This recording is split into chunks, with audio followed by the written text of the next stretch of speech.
Whispering Woods లోని ఆనంద ఓక్ చెట్టు ఒక రహస్యాన్ని దాచి ఉంది. ఆ చెట్టు శరీరం సమయం మరియు అడవి మాయాజాలంతో గుండ్రంగా మారినది. ఐవీతో అర్ధంగా మరుగున పడిన చిన్న బంగ్లా ద్వారం ఒక చిన్న గ్రంథాలయంలోకి నడిచింది. లోపల చెట్టు గోడలు చిన్న చిన్న పుస్తకాలతో నిండిన ఉన్నాయి. ఒక మెత్తగా మెరుస్తున్న మెరుపు ఒక మూల నుండి ఉంది.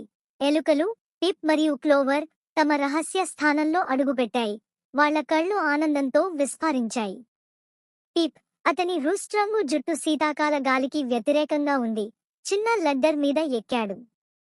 అతని గట్టి తోక ఆడుతూ ఉంది. అతను ఒక ఎత్తైన రాక్ష నుండి పుస్తకాన్ని తీస్తున్నాడు. The tale of the starlet nut అనే పుస్తకం దాని బంగారు ఆకును మెరిపిస్తోంది. క్లోవర్, దీన్ని విను అని అతను సంతోషంగా పిలిచాడు. మెరుపు కాంతి ఆ పుస్తకం మీద పడింది. అది ఒక రత్నంలా మెరిచింది. క్లోవర్ ఒక గదిలో కూర్చుని ఉంది. ఆమె జుట్టు ఒక డాండిలియన్ ఫ్లఫ్ లా మృదువైనది. ఆమె the secrets of the singing leaves అనే చిన్న పుస్తకాన్ని చేతుల్లో పట్టుకుని ఉంది. ఆమె కళ్ళు అక్షరాలను అనుసరిస్తున్నాయి.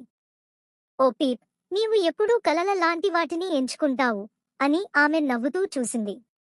చిన్న కిటికీ ద్వారా బంగారు కాంతి గాలిలోకి వచ్చి గోడమీద ఆకుల రూపాలను వేస్తోంది.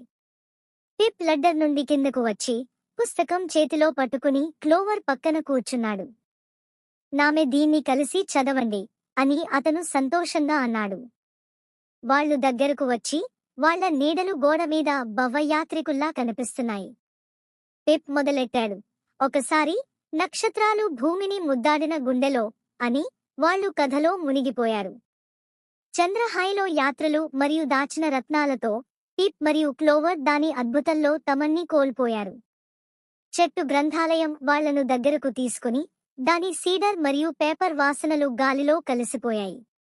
రోజూ రోజూ వాళ్లు తిరిగి వచ్చారు. వాళ్ల హృదయాలు కథలతో నిండిపోయాయి.